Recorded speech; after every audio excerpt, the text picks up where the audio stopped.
Nous allons donc écouter la parole et l'enseignement. Nous sommes à l'enseignement numéro 23 pour aujourd'hui, concernant le sujet qui parle de celui qui ose dire qu'il est Dieu. Il a remplacé le bouc, le bélier et le taureau,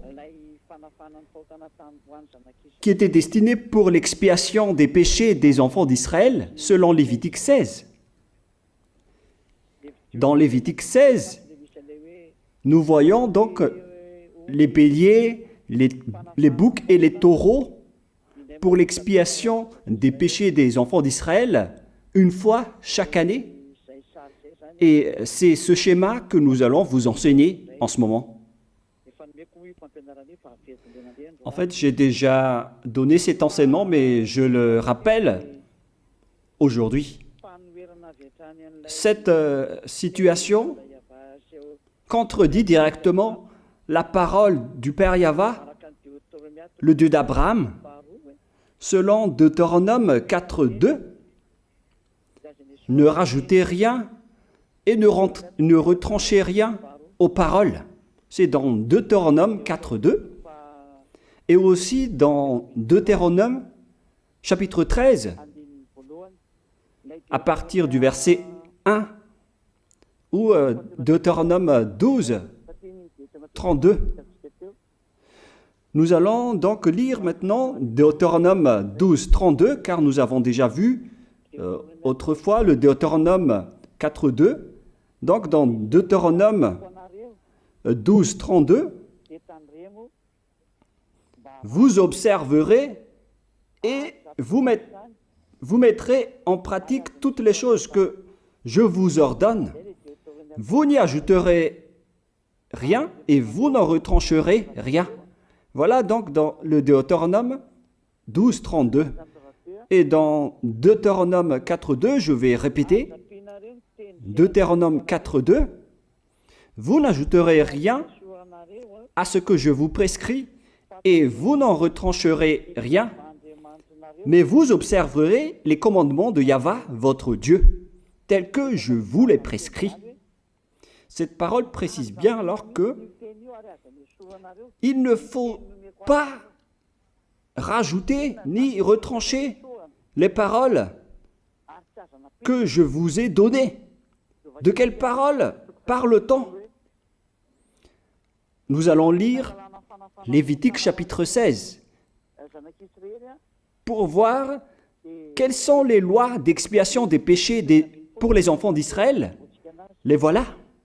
C'est dans Lévitique chapitre 16, verset 3 d'abord, pour commencer. Voilà donc ce qu'on ne doit pas changer, alors que nous avons tous su, nous avons tous vu qu'ils les ont remplacés par Jésus ou Jesus. Ce n'est pas une diffamation, nous le voyons tous. Alors que chacun réfléchisse. Lévitique chapitre 16, verset 3. Voici de quelle manière Aaron entrera dans le sanctuaire. Il prendra un jeune taureau pour le sacrifice d'expiation et un bélier pour l'holocauste. Voilà, nous le voyons tous clairement, cette parole. Il existe donc le fait d'apporter un jeune taureau pour le sacrifice d'expiation, ainsi qu'un bélier pour l'holocauste. Verset 5. Il recevra de l'assemblée des enfants d'Israël 2 boucs pour le sacrifice d'expiation et un bélier pour l'holocauste. C'est-à-dire, en même temps, il y a un sacrifice de taureau, de bélier et de bouc. Lévitique chapitre 16, toujours, mais dans le verset 34. Ce sera pour vous une loi perpétuelle. Voilà. Il se fera une fois chaque année l'expiation pour les enfants d'Israël à cause de leurs péchés. Nous sommes déjà au verset 34 pour information. Verset 34. Voilà. Ce sera pour vous une loi perpétuelle. Quelle est cette loi perpétuelle?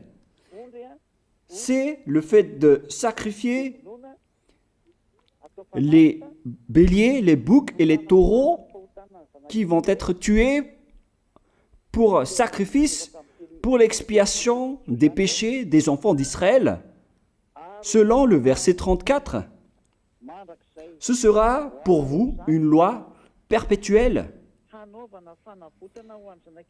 Il se fera une fois chaque année l'expiation pour les enfants d'Israël à cause de leurs péchés. Il y a une partie de votre texte qui est cachée en bas. À cause de leurs péchés. Voilà. Ici, donc, c'est bien clair que l'expiation du péché qui se fait une fois chaque année pour les enfants d'Israël, qu'on ne peut ni ajouter ni retrancher, ce sont les sacrifices des béliers, de taureaux et de boucs. On ne peut pas changer cela. On ne peut pas les remplacer en Jésus ou en Jesus. C'est une loi perpétuelle. Donc, si vous observez les 10 commandements, vous devez apporter des sacrifices de taureaux, de béliers et de boucs si vous voulez être expié de vos péchés. Voilà le schéma.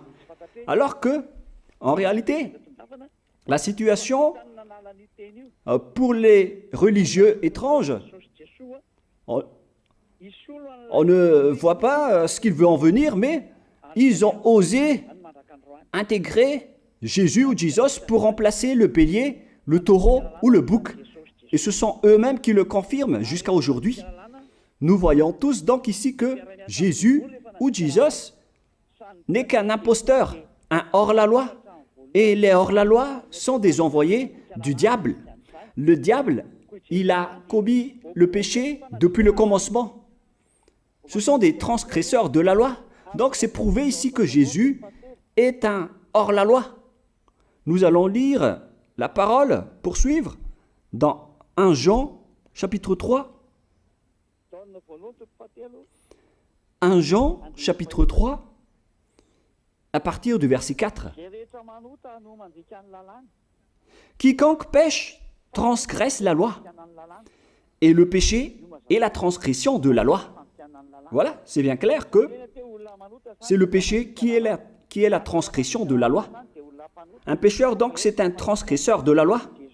Et un hors-la-loi, c'est un pécheur. C'est clair alors que Jésus ou Jesus, c'est un hors-la-loi, c'est un transgresseur de la loi. Nous avons tous vu ensemble qu'il a pris la place du bélier et il a siégé, il s'est installé dans ce système. C'est pourquoi toutes les églises observent les 10 commandements et ils servent Jésus ou Jesus. Voici l'enseignement. Alors, regardez bien à travers ce texte et cette écriture que je vous donne en ce moment. Et soyez conscients, ça suffit maintenant d'écouter ces faux dieux, c'est déjà trop. Tant pis pour vous si vous allez encore les écouter. Soyez conscients que ce schéma n'est plus correct. Beaucoup de gens me diffament à cause de ce que je fais en ce moment. Ils ne supportent pas la vérité. Mais ça dépend de chacun de vous. Et moi, je vous avertis, pour vous qui vont être baptisés et qui veulent être baptisés, mais qui entendent les diffamations et les critiques des autres, ne croyez pas en cela. Ce ne sont pas du tout vrai. La parole de Élia est directe. Ce ne sont que des mensonges. L'ôtement du péché, ce sont des personnes qui sont non-pécheurs qui peuvent le faire. Ce n'est pas logique de dire que les fidèles sont ôtés des péchés et le leader est un pécheur. Ce n'est pas du tout écrit dans la Sainte Écriture. Ce qui est écrit dans la Bible, c'est que le bon arbre donne de bons fruits et le mauvais arbre de mauvais fruits. Et le bon arbre ne donne jamais de mauvais fruits, et le mauvais arbre ne donne jamais de bons fruits. Ce sont les bons arbres qui donnent des bons fruits, et les mauvais arbres qui donnent des mauvais fruits. Et donc, si l'ambassadeur de Yahushua, Zedia Elia, a produit des personnes qui ne pêchent plus, alors il est bon, il est une bonne personne. Il n'a jamais fait aucun mal, même pas le moindre mal.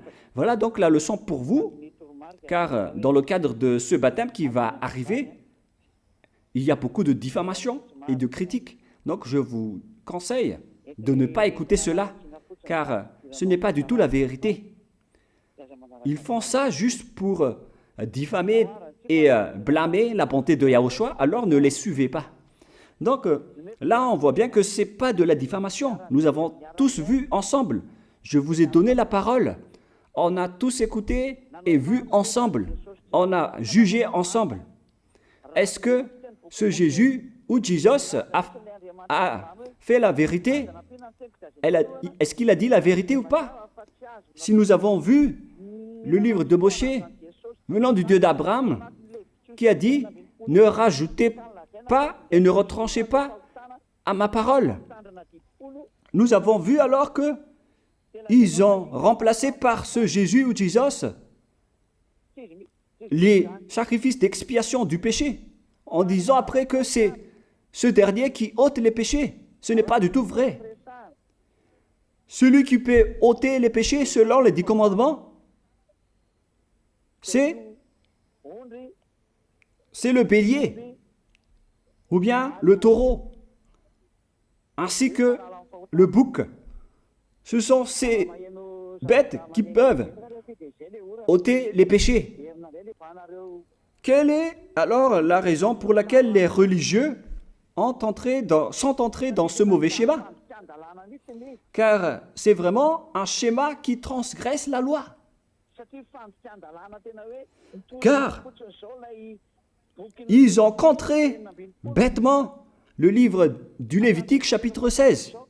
Ils l'ont contré bêtement, directement. Et après, ils ont remplacé par leur faux Dieu. Un faux Dieu car c'est directement un hors-la-loi. Il a contredit le Dieu d'Abraham. Nous voyons la preuve ici qu'il a contredit vraiment le Dieu d'Abraham, qu'on appelle par le nom de Yahava et Yahushua son fils. Car ce Dieu d'Abraham, il a bien dit qu'il ne faut ni ajouter ni retrancher à ses paroles. Il faut les observer car ce sont les commandements de Yahva, ton Dieu. Et ces lois qu'on ne doit pas rajouter ni retrancher veut dire qu'il ne faut pas toucher au Lévitique chapitre 16, car c'est ce livre qui ôte les péchés. Alors que nous voyons tous que personne ne le pratique plus. Si les 10 commandements, si les prêtres et les pasteurs pratiquent bien les 10 commandements, alors ils doivent faire le sacrifice de bélier et de taureau et de bouc pour l'expiation de leurs péchés. Alors que nous voyons tous que personne ne le fait plus. Alors qu'en même temps, ils observent les 10 commandements. C'est donc de la transgression de la loi. Et en plus, ils ont enlevé le Lévitique 16 en le remplaçant par Jésus ou Jésus. C'est-à-dire qu'ils ont contredit la parole du vrai Dieu, le Dieu d'Abraham. Et est-ce que vous allez encore oser contredire cette vérité? Est-ce que vous allez encore dire que vous êtes dans la vérité, que vous êtes dans la justice? Mais qu'est-ce que vous cherchez? Vous cherchez à prier et à servir le Dieu d'Abraham. Si vous voulez servir le Dieu d'Abraham, vous n'allez pas enlever le Lévitique 16, vous allez restaurer le Lévitique 16. Mais est-ce que vous allez encore oser le faire? Est-ce que vous pouvez encore le faire? La réponse, non. Vous ne pouvez plus le faire. Alors que il s'agit de l'expiation de vos péchés. Et dans ce cas-là, c'est obligatoire de le faire. J'ai expliqué l'essentiel jusque-là et après je vais vous donner la raison pour laquelle ils ont fait cette grande folie en intégrant dans le Lévitique 16, à la place du Lévitique 16, leur faux Dieu. C'est vraiment de la transgression de la loi. Vous n'avez pas servi le Dieu d'Abraham. Il n'aurait pas dû faire ça jusqu'à la fin, car il a dit qu'il ne faut pas ajouter ni retrancher à ses paroles, alors que vous avez osé le contredire et les changer. Nous allons donc voir maintenant dans Psaume chapitre 40, quelle est la raison pour laquelle les prêtres et les religieux ont arrêté le Lévitique 16 en le remplaçant par Jésus ou Jesus pour remplacer les boucs, le bélier et les taureaux. Et je vais vous expliquer la raison. Et eux, ils ne peuvent pas le nier car ils l'ont fait. Et si, par exemple, ils ne connaissent pas, alors il ne faut plus faire du n'importe quoi. Il faut que vous soyez enseigné par Élia, si vous voulez encore sauver votre esprit. Mais si vous ne voulez pas, alors tant pis pour vous et assumez les conséquences. Psaume chapitre 40, versets 6 à 8. Psaume 40, versets 6 à 8. Voilà donc le dégât qu'ils ont subi. Tu ne désires ni sacrifice ni offrande. Tu m'as ouvert les oreilles. Là, ils ont bien entendu et écouté que Dieu ne désire plus leur sacrifice et tout ce qui concerne ce sujet. Tu ne demandes ni holocauste, ni victime expiatoire. Ici donc, on est arrivé au stade où on n'a plus besoin des sacrifices. D'après ce schéma, alors, le Lévitique 16 a été supprimé. Et logiquement, puisque c'est une alliance qui a été détruite, alors on ne peut plus y entrer, car on ne peut pas ajouter ni retrancher aux paroles. Et donc, si on ne peut pas y entrer d'après la parole qui dit qu'on ne peut pas rajouter ni retrancher, si le Dieu d'Abraham a interdit le sacerdoce, alors logiquement, vous ne devez plus y entrer. Sinon, vous allez vous autoproclamer en tant que pécheur à jamais, alors que les pécheurs et les malfaiteurs n'iront jamais au ciel des cieux. C'est clair alors que c'est devenu un sens interdit, les 10 commandements et les lois de Moïse d'après ce schéma, car c'est la relation avec le Père Yahva qui a été détruite, qui a été supprimée, car il n'y a plus d'expiation de péché pour vous. Alors vous êtes fous si vous allez encore entrer dans ce schéma. C'est pourquoi on a besoin d'une nouvelle alliance, car l'alliance des 10 commandements et les lois de Moïse ne sont plus correctes. C'est devenu supprimé, car on ne peut plus faire le sacerdoce, mais les religieux ainsi que les faux dieux, ils ne se sont pas... ils ont facilité les choses en intégrant leur faux dieu à la place du bélier, du bouc et du taureau.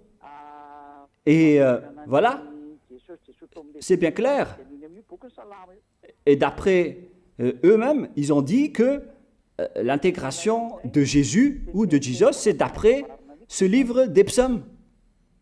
Vous voyez que ici, je n'ai pas dit du n'importe quoi, c'est la vérité que j'ai dit. Je n'ai pas incriminé qui que ce soit. C'est vraiment la réalité, la vérité. Alors, ici, on prouve bien que ça a été supprimé, ce n'est plus autorisé. Et c'est encore confirmé dans Ésaïe 66.3 que celui qui fait des sacrifices, c'est comme celui qui fait de l'idolâtrie. Celui qui immole un bœuf est comme celui qui tuerait un homme. Celui qui sacrifie un agneau est comme celui qui romperait la nuque à un chien. C'est vraiment toute une histoire si vous allez faire cela. Celui qui présente une offrande est comme celui qui répandrait le sang d'un porc. alors qu'à l'époque des 10 commandements, c'était carrément interdit.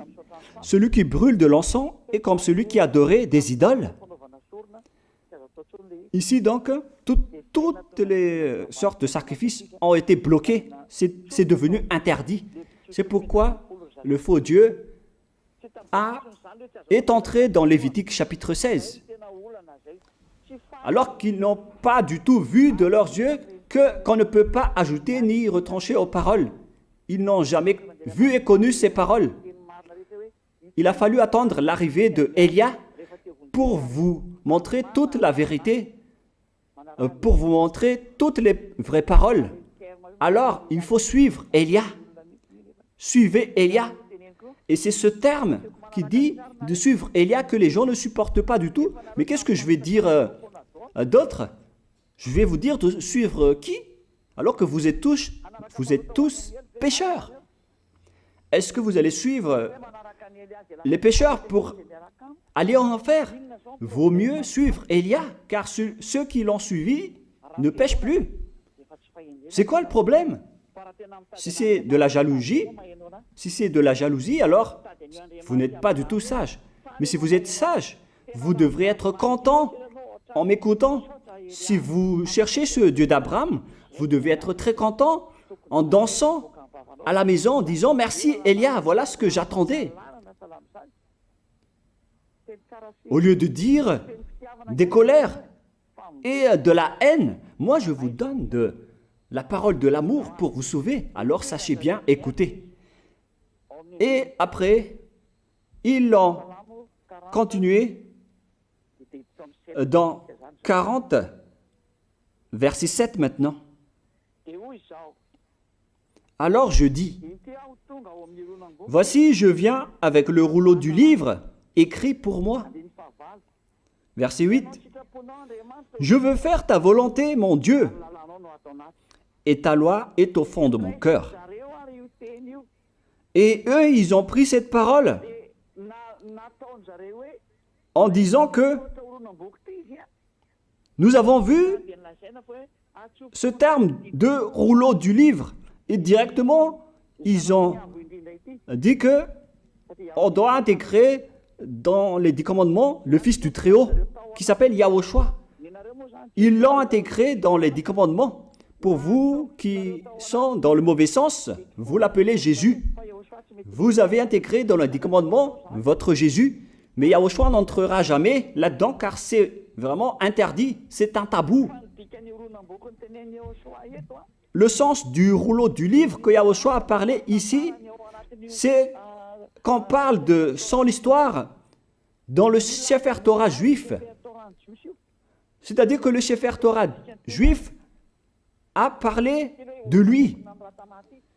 Nous allons lire la parole à ce sujet. En parlant du rouleau du livre, ce n'est pas qu'il est entré dans le Lévitique 16. Non, c'est un tabou, c'est interdit. Mais il a parlé de son histoire. En parlant du rouleau du livre, nous allons lire la parole concernée à ce sujet. Selon Luc, chapitre 24, verset 44. Luc 24, 44.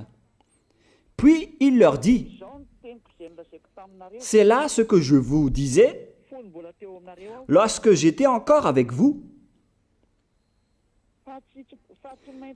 qu'il fallait que s'accomplisse tout ce qui est écrit de moi dans la loi de Moshe, dans les prophètes et dans les psaumes. » Toutes les paroles qui parlent de lui dans la loi de Moshe, dans les prophètes et dans les psaumes. C'est ça qu'on parle ici. Mais il n'a jamais dit qu'il va remplacer le Lévitique 16.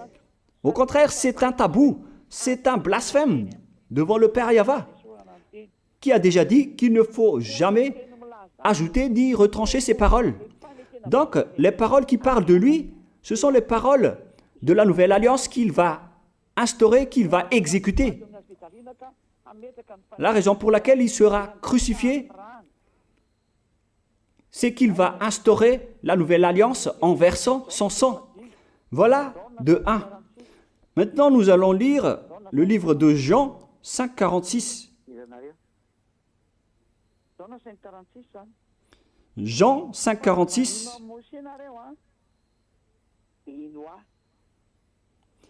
Alors, car si vous croyez en Moshe, vous me croiriez aussi, parce qu'il a écrit de moi. Il a écrit à propos de Yahushua. C'est pourquoi on parle du rouleau de livres qui a écrit pour lui. Et Moshe aussi a participé à son histoire en parlant de lui. Mais ce n'est pas que on a supprimé le Lévitique 16 en remplaçant par le fils du Très-Haut. Non, ce n'est pas du tout cela. Il y a beaucoup de paroles qui a parlé de lui depuis les lois de Moshe, depuis les prophètes et depuis les psaumes.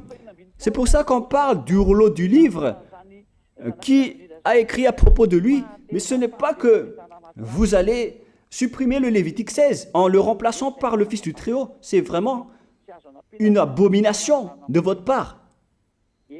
Je vous ai donné maintenant l'explication. Il ne faut pas rajouter ni retrancher aux lois de Moshe. C'est une alliance en bonne forme qu'on ne peut pas toucher ni enlever. C'est dans Galates 3,15. Galates 3,15.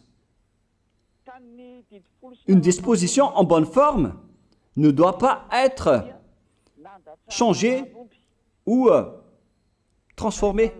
Les lois de Moshe, c'est une alliance en bonne forme qu'on a versé le sang de Zébu en plus. Donc on ne peut ni retrancher ni rajouter. Le pire alors, c'est que vous qui êtes les fidèles de Jésus, vous l'avez intégré dans les lois de Moshe en remplaçant le Lévitique 16. On parle de votre Jésus ou Jesus. Je vous pose la question, est-ce que vous oserez dire que vous n'êtes pas pécheur à ce sujet? Car c'est vraiment de la transgression de la loi de la part de votre faux Dieu. Donc s'il est pécheur, alors logiquement vous êtes aussi pécheur. Et vous-même, vous avez dit que vous êtes pécheur. Voilà ce que vous avez fait. Et vous n'allez jamais être épargné. C'est pourquoi je vous appelle tous maintenant. Soyez baptisés et sauvez votre chemin, c'est-à-dire votre esprit. Sauvez votre esprit car il ira en enfer si vous ne le sauvez pas. Pour vous qui serez baptisés bientôt, l'explication est claire. Alors prenez une décision maintenant. N'écoutez jamais les diffamations qui sont faites par les diables. Ce sont eux qui vous empêchent d'aller vers la vérité. Ne soyez plus des poubelles dans votre conscience. N'acceptez plus cela. Il faut écouter l'envoyé du ciel des cieux, c'est-à-dire moi. Voilà l'explication. Vous avez fait du n'importe quoi avec votre faux Dieu. C'est votre faux Dieu qui a péché au commencement. Et logiquement, donc, vous avez tous aussi transgressé la loi avec lui. Et maintenant, vous êtes tous dans le péché. Et vous vous abritez dans la parole qui dit Dieu n'est pas venu pour appeler les justes, mais les pécheurs, pour se repentir. Le problème, c'est que c'est votre Dieu qui est vraiment un pécheur. Voilà le schéma qui prouve qu'il est pécheur. Donc, je vous souhaite à tous d'être bénis par Yahushua. Prions ensemble. Merci infiniment, Père Yahva, pour cette parole. Une parole qui conscientise les gens pour se retourner vers toi et pour faire rester fermes tous les enfants du Très-Haut, les personnes que tu as déjà choisies, pour qu'ils restent bien fermes dans le service, et pour ceux qui sont encore à l'extérieur, qu'ils courent vers Elia, car Elia et toi, Yahushua, vous êtes uniques. Merci infiniment, Père Yahva. Merci infiniment, Yahushua. Sauve les gens pour qu'ils soient intégrés au ciel des cieux, pour que les gens écoutent la parole, Père Yahva, Yahushua, toutes les paroles que j'ai montrées. Confirme toutes mes paroles, Yahushua et Père Yahva, pour la gloire de vos noms si saints. Merci pour ta bonté et pour ta grâce. Au nom de toi, Yahushua, je fais toutes ces prières. Alléluia, Amen. Donc, je vous souhaite à tous d'être bénis par Yahushua et à demain. Au revoir.